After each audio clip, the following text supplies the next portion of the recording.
Hello, everyone, and welcome back to Explorers of Elsewhere Tales from Elsewhere Sanctuary. I am your GM. My name is Nate. Hello. How are you? I'm all right. Thank you very much. Thank you for joining us this evening. I am joined by five wonderful, lovely players. I'll introduce them very quick firing. We've got Livy, we've got Julia, we've got Georgia, we've got Theo, and we've got DM Dan. Thank you so much, all of you, for coming back for episode 7 of Sanctuary. Very quick thing. Fire shit out. Bam, bam, bam, bam. If you like this video, you can like it. Why don't you do it? Hit the thumbs up. Do it now. If you've not subscribed to us, subscribe to us. Why don't you do that? If you're not a member, become a member, because episode 8 is also out now and you can watch it as a member. But you can also join our Discord. Our Discord is free and you can find out what the bloody hell is going on. You can also click the affiliate link down below if you enjoy Daggerheart and want to play it yourself. It doesn't cost you anything extra, but it gives us a little bit of kickback, which is always really cool. We are currently playing Call of Cthulhu in the world of Cult of the Lamb, which streams live on a Monday at 7:30 British time. But you can also watch it back. You can also watch it on Twitch. We're on Twitch as well. We have these episodes come out on Thursday at 7:30 every Thursday for the time being. And that's it. Let's get back to the game. Roll that intro.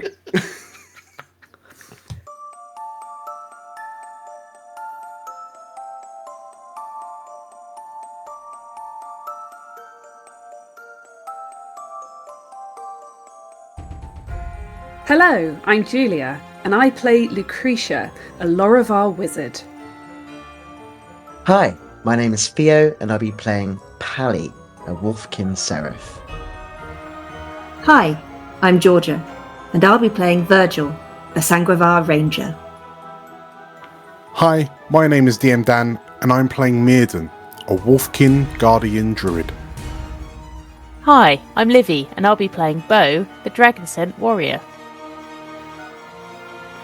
And my name is Nate, and I'll be the GM for this adventure.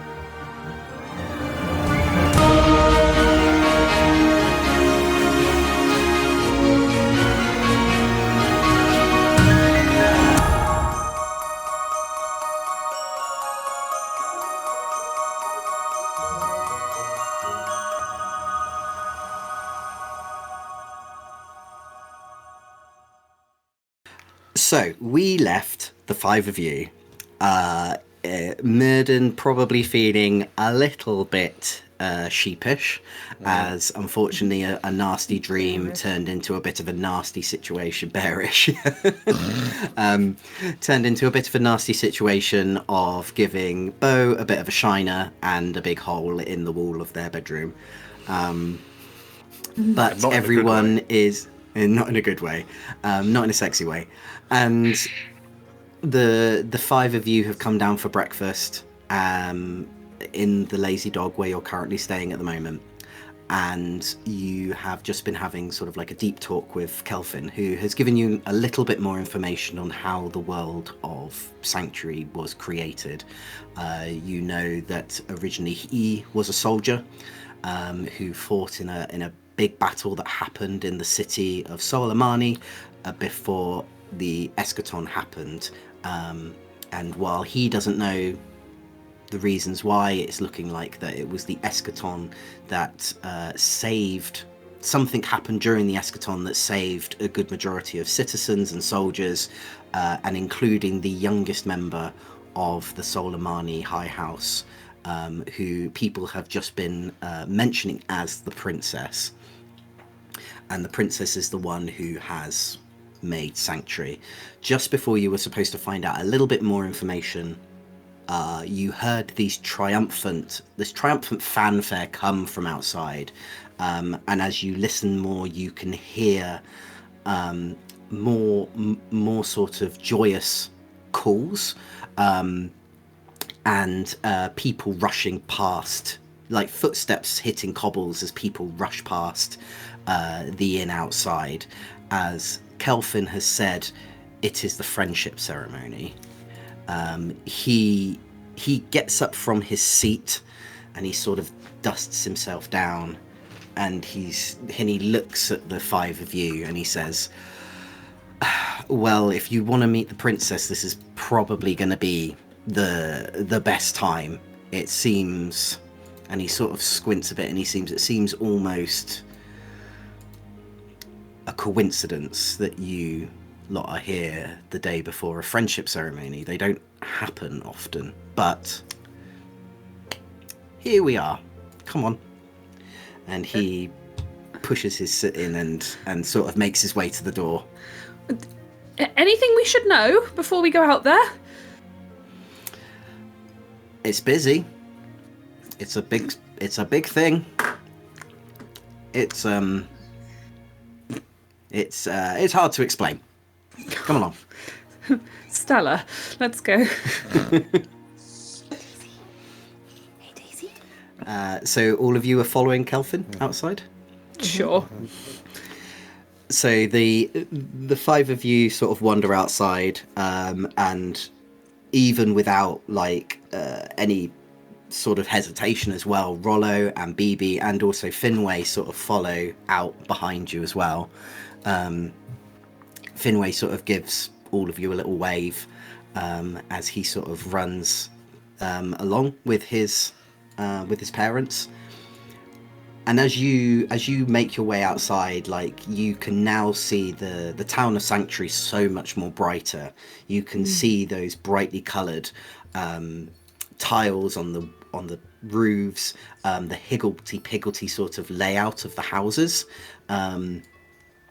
As I think I've previously said before, it looks like this town has been made by a child, but then sort of reorganised by adults to make it more structurally sound.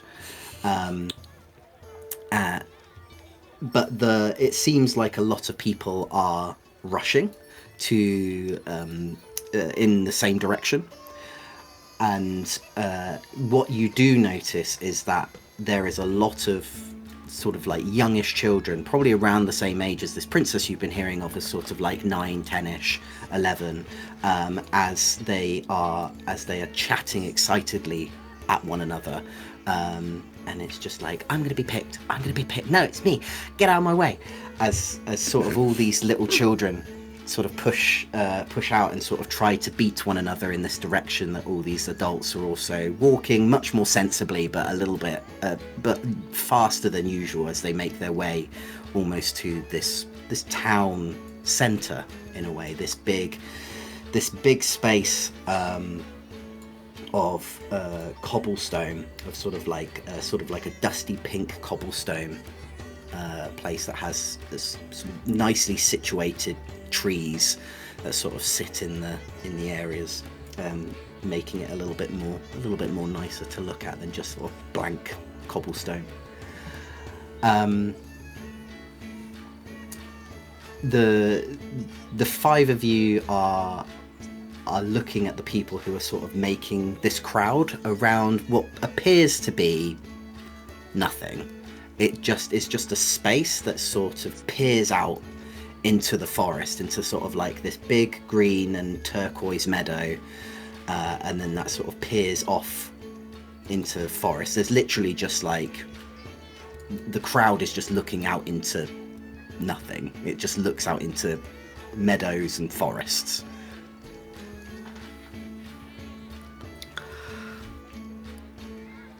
And you can hear them all just sort of nattering to one another, and I'm on the lookout for this princess. Supposedly she's going to be here. Nate, can you remind me, with animal companions, I was just looking through my thing, I can't remember if you can see through their eyes. Is that yes, a you thing? can. Yeah, you can. Could I send Brother Talons up and see through his peepers to see what I can see further up? Yep. Of this pic. As you ask Brother Talons politely to just go and have a little peek from a bird's eye view. Would you mind awfully? Just up there. He ruffles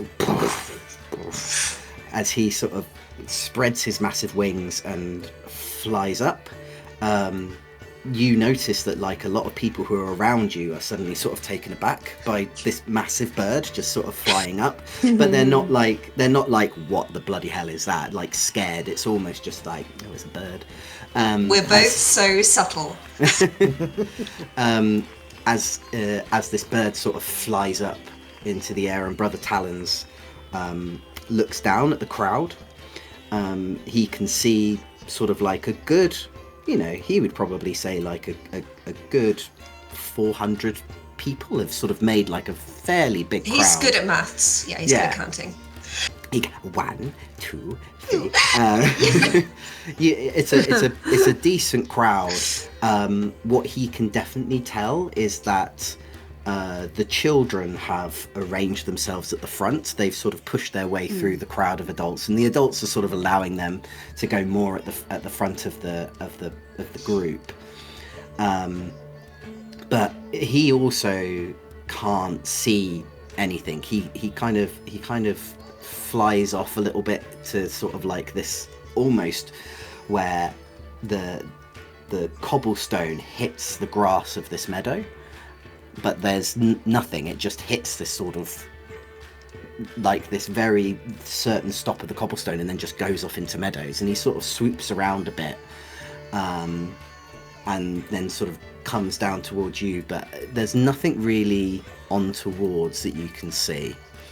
And as Brother Talon sort of sits back on your shoulder, a Loravar woman sort of looks at you and she goes, "Oh, what a lovely bird." Oh, thank you. He's rather lovely, isn't he? A And fine companion. while she also catches your eyes as well, she notices the blood sanguine colour of your irises, and she's like, my goodness, what a fascinating colour of red you have. Is that that I've never seen anything like that before. Oh well, you know how it is. One day you just wake up with these. She looks at you and goes, "Well, I'm very sorry. I don't know what that's like. But I've never heard of anyone just waking up with different coloured eyes. How extraordinary." I think yes, well, it's... I think Lucretia might lean in at this point and sort of experimentally go, "Oh, you understand, a gift," and sort of raises her eyebrows as if the woman would assume she's talking about perhaps one of the princess's gifts. Oh, did one of your children get picked? I mean, that's a Lucretia funny. just looks at Virgil. It's a very strange gift, but if that's what you wanted, then sure. I don't remember. I don't remember seeing your child get picked. We're very proud of her. Yes. Yes. Oh. Very little child. Amarantha. Yes. Amaranth's a child. I'm sure you know She's her. very shy. She doesn't go out much. You probably don't know her. Yes, like a shadow sometimes on the breeze. Oh well. I mean that's lovely. No, I can't say I Wide-eyed at her, like. Oh, that's quite frightening. She says, like, okay, well, I'm gonna go back to my husband. So Lovely to meet you. lovely to, and then yes, lovely to meet you. And she sort of just sides off. As Homer Simpson's into the crowd. Yeah. As a child-sized creature, And you now Amaranth the child. Your name's Amarantha. Can I like butters being margarine? Can I mingle myself to the front? Bo, as you sort of mingle your way to the front, It does seem that actually, from what you've been told, there's not very many dragons sent in Sanctuary, but it doesn't seem like anyone's really paying any attention to you. They kind of feel you sort of moving your way, and they like a child, just kind of like. Yeah, because they're too interested in looking out into this meadow, they're not actually paying any attention to you as you sort of. As they just kind of think you're another child, just trying to sort of get through the crowd. Cowboy child. So get through. Can I see some? Am I amongst the children? Can I see some children? Actually, as you do sort of like make your way through, you bump into someone who is like just a tiny bit taller than you, and despite his age, you're kind of guessing that he's probably like about 11, 12. But besides from his age and his height, he's actually quite stocky. As you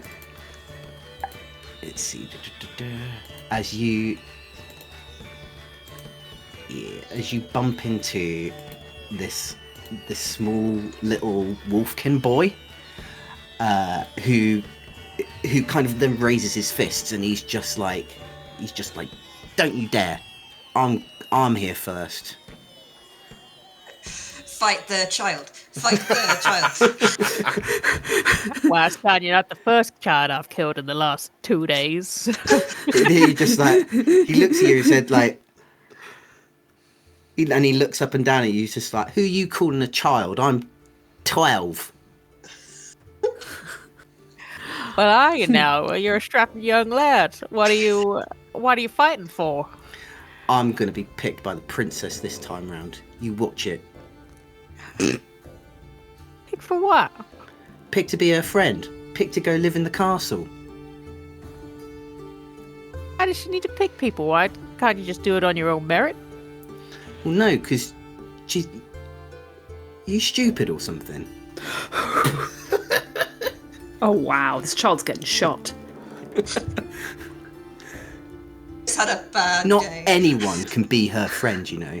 And she has to come down, she has to pick especially. She only picks the best. Well, she picks the best. She might pick me. He looks at you and goes, I don't think so. I've been doing this for a couple of years now. And Well, you this haven't been time picked I know. so far. This time I know. He's like, shut up. Maybe getting a bit old. What are you, 12? You can see him sort of like scrunch up his face as this really angers him. He's just like, shut up, you're old. And then he sort of runs away from you. Good, gleans a great friend. Go around to the rest of the gang. Good information. So when you... As the bow, so you're at the front now, standing with the children, and the rest of you have made your way to sort of mingle in within the crowd. Kelvin has sidled himself up to you, Pally, and he's just like, look alive, soldier. This is where it gets weird. As This is where it gets weird. This This is right now. Not everything else you've seen. Not everything else. They No, now. no. No. he laughs, and in case you haven't seen anything yet, as the fanfare that you heard before rings out again, and there's no people holding trumpets, there's no people holding any sort of instruments. This massive orchestral fanfare just emanates from just nowhere. Cool. As right in front of you, this meadow that you see suddenly starts growing these flowers that just sort of plop out of the meadow first and start building up and up and up and up and up into a wall, into a tower, into a castle. As this castle suddenly forms itself out of these flowers that emerge out of the ground.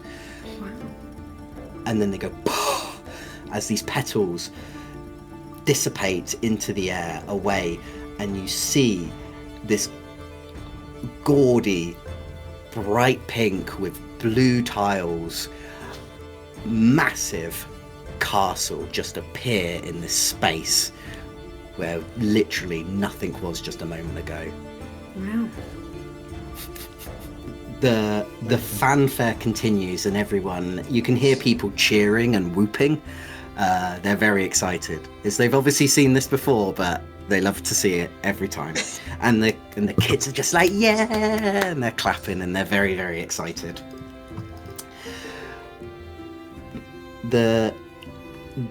As the fanfare calms down and the crowd sort of quiets to wait what happens next, these bright blue doors sort of are pushed open, and striding out onto this stage is like like this tall woman with like a high-backed ponytail. She's wearing like this very regal, formal white dress, high heels. She looks like she is not there to take any shit from anyone. Ooh. Mother?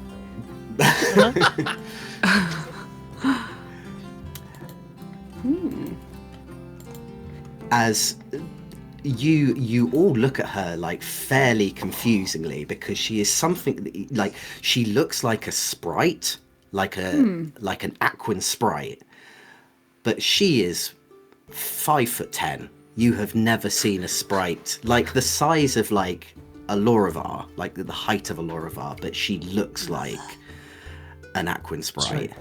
Sprite but tall. Sprite but mama. Sprite but mother. Cool As- drink of water. As she Very good. as she comes out onto this large stage that has then sort of just like sort of cascaded out from the castle, where these doors have opened from, this sort of like this large marble stage sort of just then cascades out. As she approaches the front of the stage and sort of puts her hands behind her back and sort of looks out to everyone, as a couple of finely dressed, like gold-plated guards also follow her out as well, and you can't see their faces. Their faces are completely shielded with a helmet as they come out, and as they just sort of stand either side of this stage. She looks out to the crowd, and she raises a hand as she goes, "Fellow citizens of Sanctuary, please welcome your princess." As she sort of opens a hand out, you then notice striding out of the door is something that, who here, I mean probably all of you have seen, who has ever seen a dragon spawn? Virgil's been kind of locked away for most of his life, so unless we had a dragon spawn in the monastery, I don't know if he has. I would probably say that Pally has seen a dragon spawn. Pally would have seen a dragon spawn. Lucretia Of- as well, I'd have thought. Yes. Lucretia, yeah. Yeah. So And Bo, every time he looks in the mirror. So the lot of you know what a dragon spawn is, but a lot of you probably have never met a dragon spawn, who are obviously, like, in terms of us, in terms for the people watching at home, they're like, we almost describe them as like angels from the gods. And out walks from the doors. The doors are big enough to take on her heavy frame. Is this large, imposing figure of a dragon spawn with sort of like white, like large wings, like light skin, with almost the patterns and the tail of a koi fish. As she as she sort of strides out, quite elegantly, but quite sternly looking, almost as sternly as the Aquan sprite was, and looks into the crowd as she then sort of looks at everyone, and then she opens her mouth and sort of blows out this large, almost sort of like pinky purple flame, but there's elements of like glitter and powder paint and all sorts that sort of come out with this flame. It doesn't look intimidating. It looks wondrous and magical and whimsical as she sort of just like puffs it out of her mouth.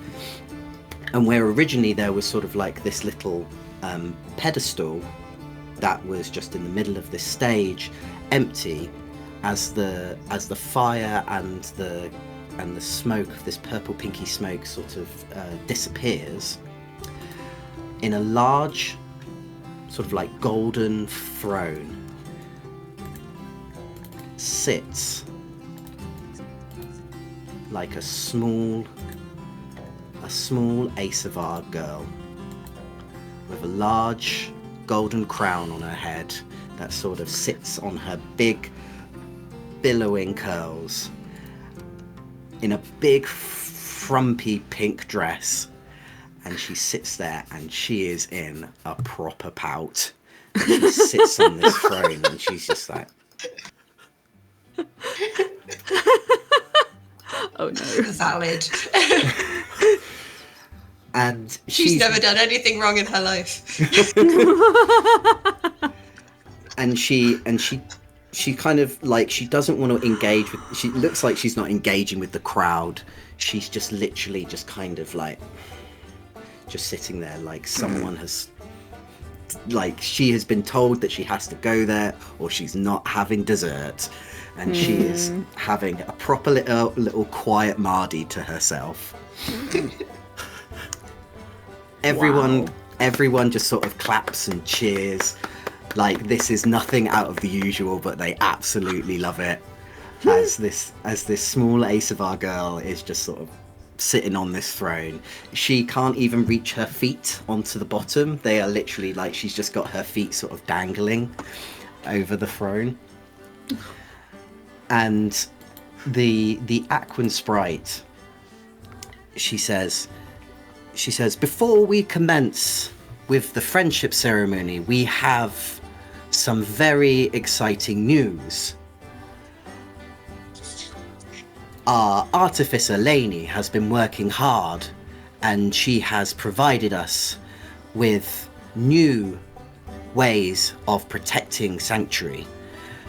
Lainey, would you mind joining me on stage? And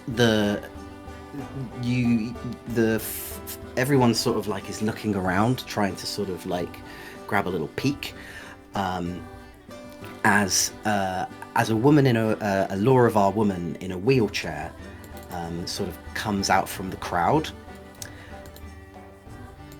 and she notices that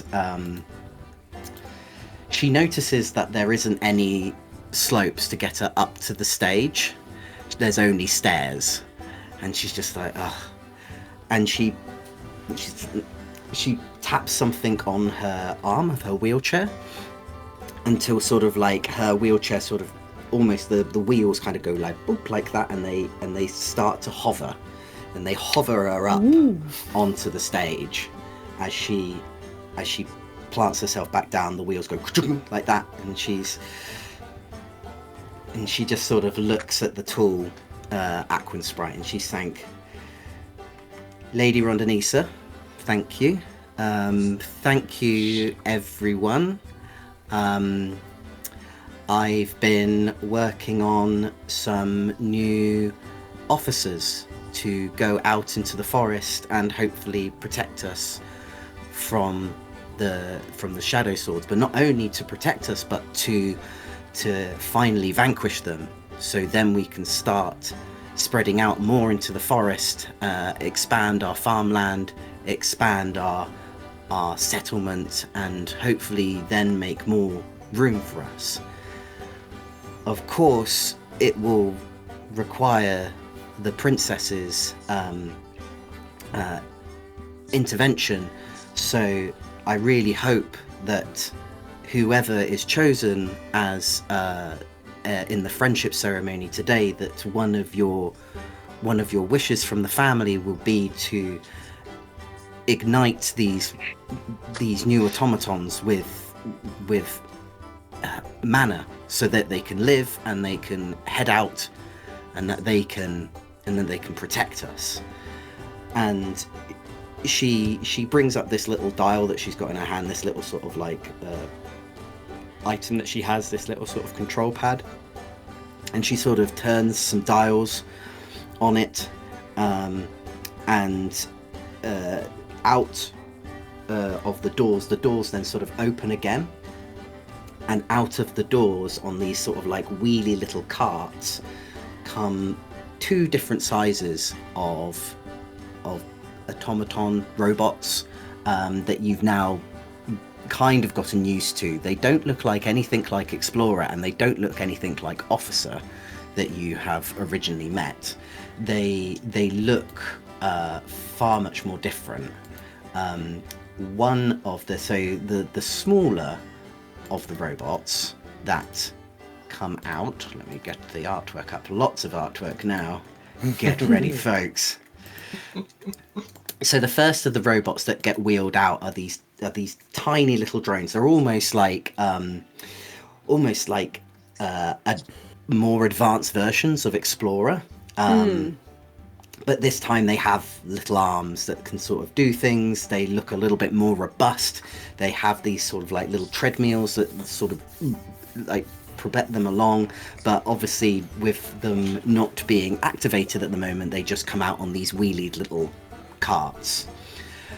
But the next ones are the ones that sort of are curious, probably to the lot of you, as the crowd sort of go, as you can hear sort of like people taking a breath back, as also out on these carts come about 4 of these large machines that are Pool boys. that are standing on blades. They've got arms for blades.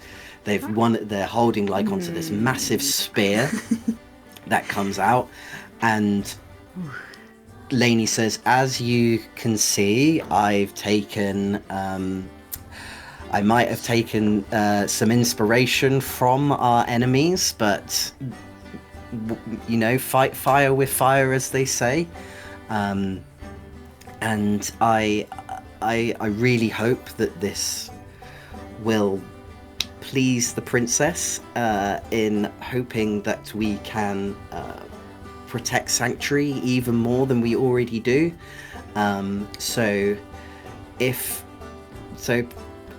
Thank you. These are our new protection officers.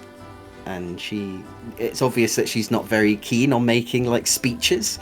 She's just like, any questions? And she looks to the crowd, and the crowd are just sort of like, I think Lucretia's going to look around at her companions a bit pointedly, and I think, does anybody catch her eye? Maiden's certainly like looking around just a bit. Yeah. I think Virgil's standing right next to you after we've adopted this imaginary child together.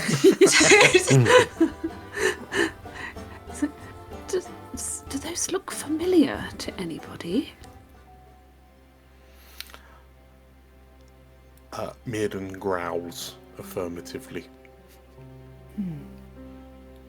The sheriff's kind of stood with us, right?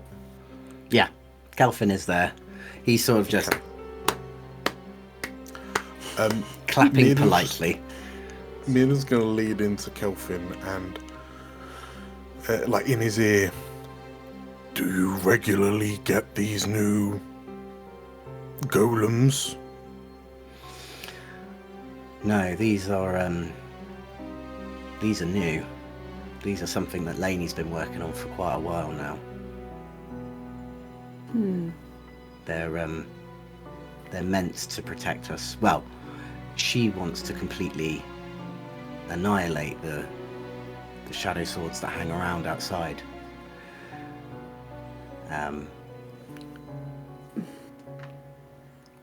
We've had people who've tried to go up against them, but they're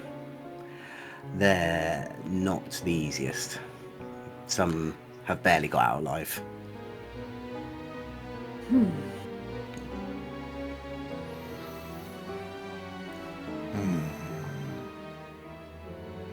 And they're all just kind of stood, right? Stood inert. They are stood completely motionless. Okay. When she asked for the mana to power these things, how are you? He says, kind of gesturing to the crowd. How are you supposed to give that? Well, we don't give anything. It's the princess that powers them. The crowd don't have... This is how we knew you came from the outside. People here, we don't have magic anymore.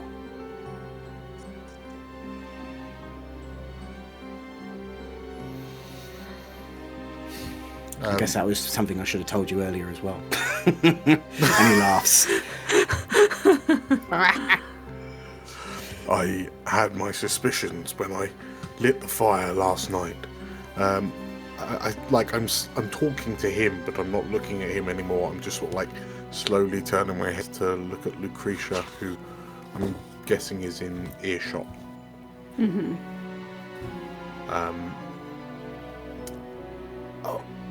Have you ever seen anything like these things?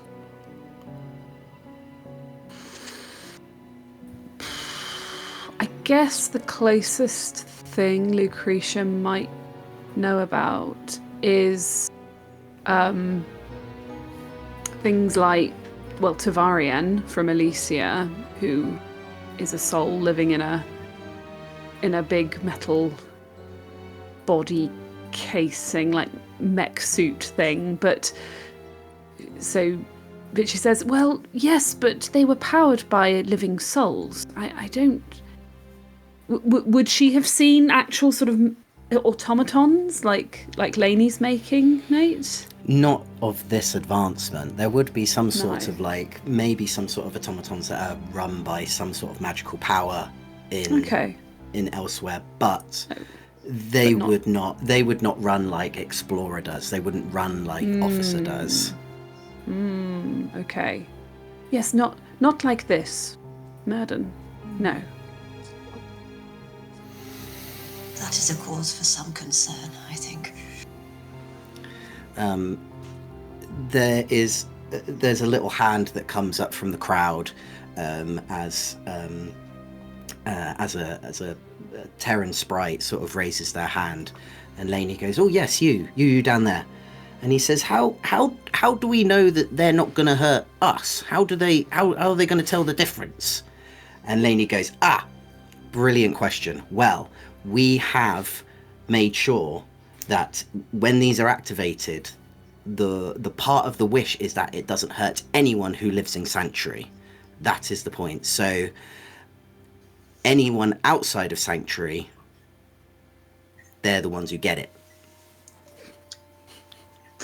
Bo's like sitting at the front and then turns round. So.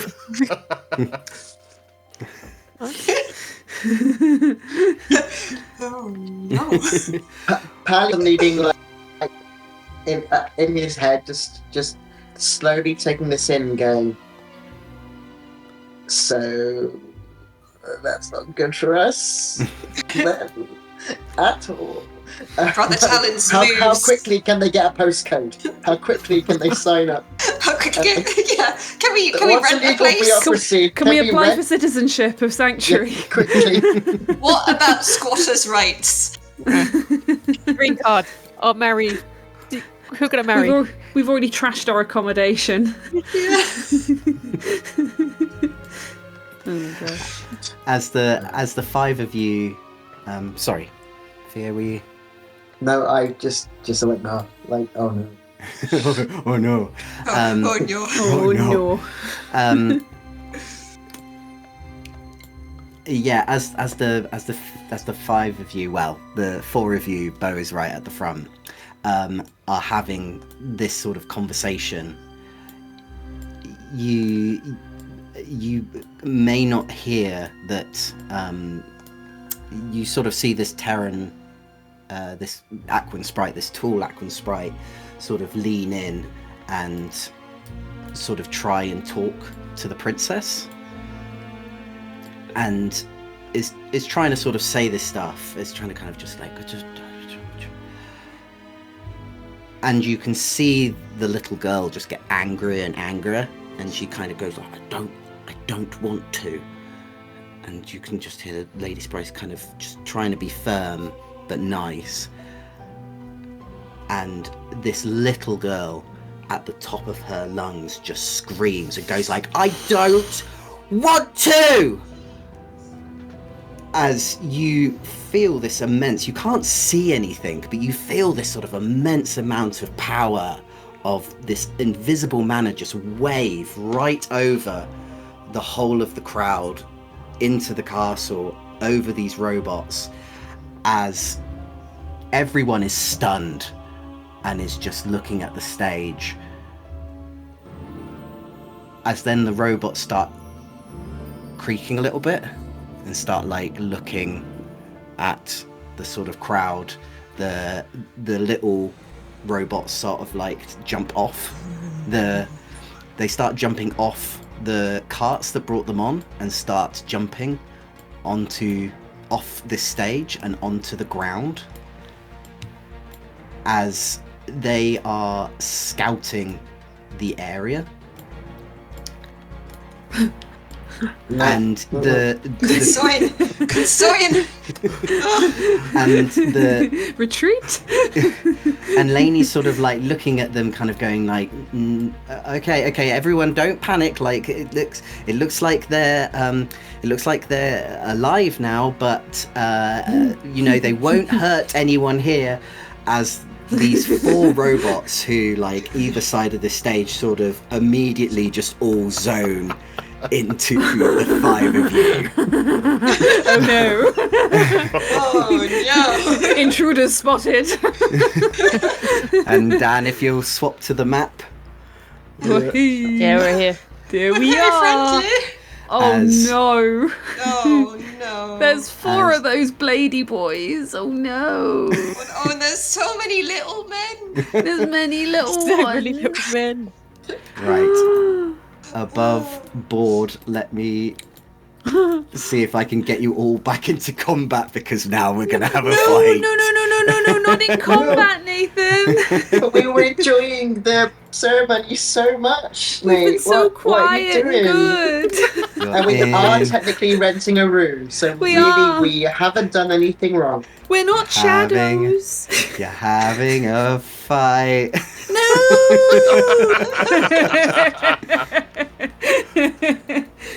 Well, fine. It's the end of As- the campaign. It's the big bad. There's so many tokens. So many- Combat tracker. Oh my god. Livy's got to be in bed by 11, Nate. This is what you Fight have when a fast. bear turns up in episode 6. So these Just let me have a bad dream again, and I'll have this all cleared up by the evening. Maybe this is your bad dream. This is all of our bad dream. We're all having a bad dream together. This All of cannot be these- happening. all of these robots are gonna start sort of powering, like making their way off the stage as they start to approach you. Lainey is standing on the top of the stage, kind of going like, everyone, it's all right, as people are are seeing these monsters, these big robots, sort of approach them, and they have just started screaming, and all the children have started screaming and are just running off in all different directions. And Lainey is trying to just shout from the throne scanner, no, they won't attack you. They only attack people who they only attack figures who are not part of Sanctuary.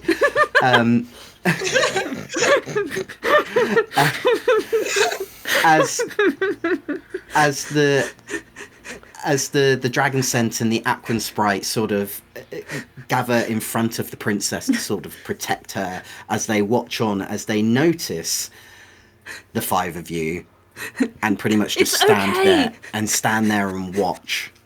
They'll only rend your flesh if you're not from Sanctuary. They'll only flail you alive if you're not from Sanctuary. I have a very small, They'll only quick squeeze question. your head till Yes. your eyes pop out if you're not from. How has the princess reacted to this? She's still sulking. Is she still She's pouting, still pulling a Moody. sulking, or is she excited We that loved something's it. happening now? She- Like what? She actually looks slightly. She was a little bit like she looked a little bit like not surprised to begin with, but after seeing these robots sort of like take action and acting quite affirmative towards the direction of people, she's now suddenly looking very scared, especially as like the Aquan sprite and the dragon spawn have sort of stepped in front of her to guard her. So yeah, these figures are approaching you. What would you like to do? I think Lucretia will probably go, Pally, would it be a good time to put your big boy voice on and appeal to the powers at the front? Yeah, I can do that. Hang on, I have. Let's check if I've got anything of very big use for this sort of thing. I do have Voice of Reason. Hell yeah, that sounds great. Yes, That sounds tailor-made for this situation. I'm going to spend a hope. Can I do that? Hang on, I'm gonna put it in. Spends. Oh, okay, hang on. Yeah, I spend a stress. Okay, let's go. What is it? So I'm going what to is move. happening exactly? What does your voice of reason do? So Voice of Reason, you speak. I actually put it into my. I should do now. Cool. So Voice of Reason. I put it in the chat. God's sake. Will it let me put it in the chat? This is Click on very the speech interesting. bubble. Oh dear. Speech roll. Nice. Okay. Hey. So, Voice of Reason, you speak with unmatched power and authority. You have advantage on action rolls to de-escalate violent situations or convince someone to follow your lead. Nice. Additionally, you're emboldened in moments of duress, so when all of your stress dots are marked, you gain a +1 bonus to your proficiency for damage rolls. So that's great. Cool. So yeah, I'm going to do that. So I'm going to step forward. I feel like, because obviously Bo is kind of on his own as well at the front at the moment. Yeah. So as all the kids have run off and everyone's started to scarp her. It's got that I kid feel like- that sort of start a fight with him, using him as a human shield. I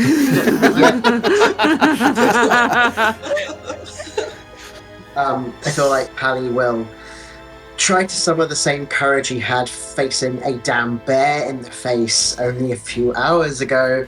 And to be like, we are not enemies. We are here. Like we are friends, not foe. Please call these robots off. And you're saying that to who? Just as loudly as possible. So if the robots are approaching us with violent intent, I guess we would. Do you say it to the princess? Yeah, I guess maybe saying it in the direction of the princess would make sense if she's able to stop them. Okay. And I'm happy to roll as well if I can. Yeah, if you could roll me because let me just. I have advantage on action rolls to Okay. de-escalate with Voice of Reason. There'll be a presence check with a advantage. Yeah. Yeah. I'll do that, and I'll also spend a hope. So I have advantage, and I'll Okay. spend a hope, which is trust me. Though I have golden retriever energy, I'm trying to think of what I have a +4 in golden retriever energy, and I feel like that would appeal to a young princess. So let's try and go for that Yeah, angle. you look like a knight from like. Yeah, one of sure. her I'm going to go stories with that that. Yes, So from like, picture please, book. friend, not foe. And yeah, we'll see. We're going to see. Oh, Oh, hey, look at that! 24 with hope. 24 with hope. As you direct these calls up to the stage, up to this young girl who's sitting in this throne, as you say it out loud and then you look at her, you can tell that that it's obvious that she has no control over what's happening. She is in tears now. She's like sobbing, and like a kid who knows that they've made a mistake and they are just watching that mistake unfurl, and they are crying because they are struggling to comprehend what is happening. The Aquan sprite and the dragon scent sort of look at you, and as they stand there quite firmly, obviously with their position to look after the princess, you can tell that looking from them. It seems like the only person who's really sort of hearing those calls are Lainey, who is there on the stage, sort of just like twiddling the knobs on this little button. She's just like, just do what you can. Like, I'm trying. I'm really trying to stop them. I'm not sure. I don't know. As she's really struggling to sort of fight them back. Oh my gosh. Can I quickly check, has Kelvin just run off, or is he watching? You can see Kelvin. He is. You can see him in the distance, and he is helping other citizens. He is helping them sort of get out of the way in an orderly fashion. Well, that tactic didn't work, so I've got to go ahead to, swing. So I'm going to run towards the closest one, take out my axe, and take out my cleaver and stop it hitting me before it hits me first. So that is my plan. Okay. So yeah, moon cleaver time. So I spent a hope earlier. Spend another hope. Trained since birth. Let's hit this thing. So I'm getting this one here on the right. Nice, 19. Yes, a 19 does hit this figure. Amazing. Damage.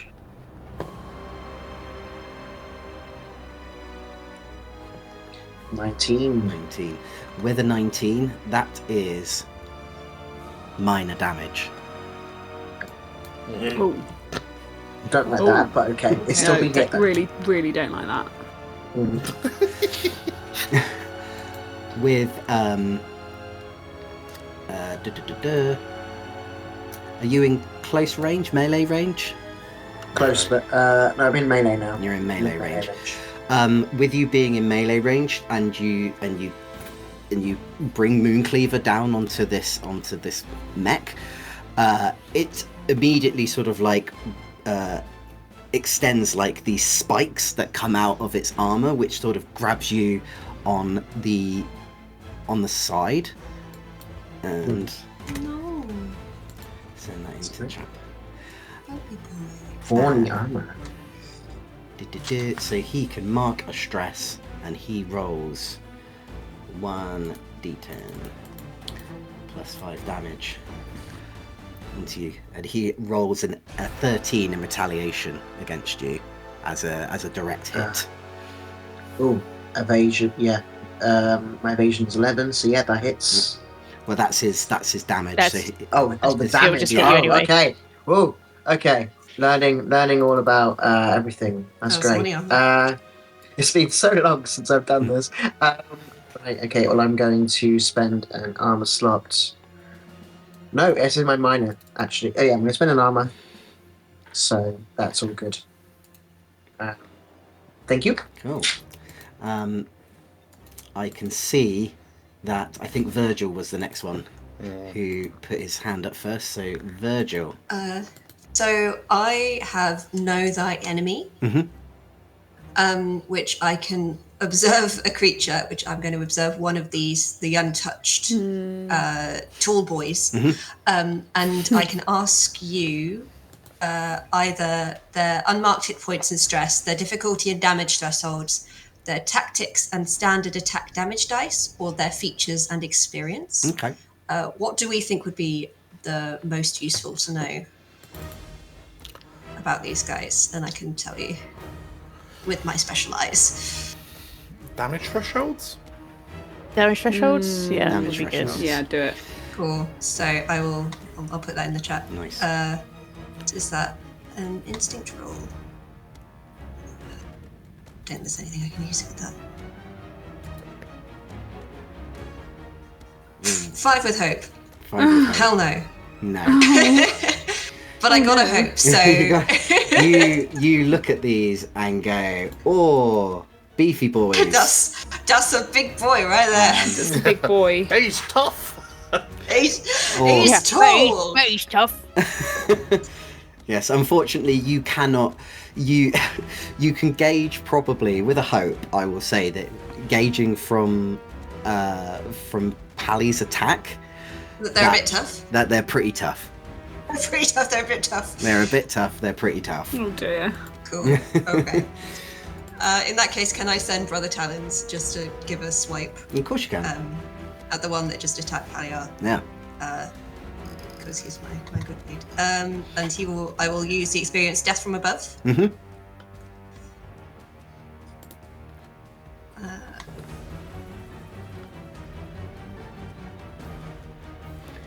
That's a 22. That's a little bit better. Yeah, that does hit. And are you going after the one that Pally's not attacking at the Yes. I'm the one that just attacked Pally. Mm-hmm. With his. The one that's just attacked Pally. Okay. So Brother Yeah. Talons, yeah, he'll go. Whoo, he'll fly over there. Roll for damage. How do I do that? Oh yeah, on the. Oh, where'd it go? Where did my damage go? Oh no! Oh no, my damage. Quel dommage for your damage. I'm going to ask a really stupid question. How do I do that with a pet? I think it is. If you go into your companion sheet, Yep. Yes. all of it's in there. So Oh, I think I just did an action roll. That's why I was stupid. You That's still fine have the as you- same stats, so it won't make any difference. Yeah. Really. There you go. 26. And then and that is a 20. 20. There you go. 20. 20. So yeah, as Brother Talons kind of goes, I'm sure that's what the sound of owl attacking Yeah. makes. Just a scream. As it goes down to sort of like claw at what probably looks like the eye of this Yeah. machine, he sort of He's an eyeballs man. he scrambles and attacks at it, and it obviously is sort of like battered back. But again, it only takes minor damage.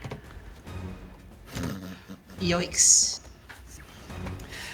As Pally, as you look at Brother Talons, sort of equally sort of like doing his best, and you look at Mooncleaver, and you're feeling like that hit didn't quite like make it. You look at the rest. You look at your friends behind you, and you look at this imposing sort of like tower of like little robots sort of like imposing on them, followed behind by two of these other bigger robots, and you're like, if we don't do something drastic, something is going to happen. And behind Myrden, Lucretia, and Virgil, behind you, Rollo appears with that warhammer that you saw him from the night before, and Kelvin appears behind you now with a hulking great longsword that I think most of you would know from the insignias, has the insignias and runes of ire engraved onto it. And they're like, well, might as well help you out. Help! And we'll end it there. So we will come back to this fight in episode 8. Thank you, 5, for playing. Thank you for watching. We will quickly go through all of the things again. If you liked this episode, please give us a like. If you've never seen us before and you're not subscribed to the channel, why not subscribe? And then you'll find out when episode 8 comes out. If you join as a member, you can watch episode 8 right now as we release future episodes on our memberships first, and then they get released every Thursday at 7:30. We're also playing Call of Cthulhu at the moment in the world of Cult of the Lamb. That streams on a Monday at 7:30 British time. If you want to look at our back catalogue, we've got more Daggerheart, we've got D&D, we've got Blades in the Dark, we've got Thirsty Sword Lesbians, we've got all sorts of stuff that you can enjoy as well. Some take place in elsewhere, some don't, but we are all gearing up for Campaign 4, which will be starting around about May time. So if you've enjoyed that, give us a like, give us a subscribe, join our Discord, it's absolutely free. If you're enjoying Daggerheart, hit that affiliate link because we get like a little bit of kickback, but it doesn't affect you anywhere. And any support to the channel helps us do amazing and fun stuff as we gear on to Campaign 4. Thank you again for you 5 for playing. Thank you again for watching. We will join this fight next time. Bye! Bye! Bye.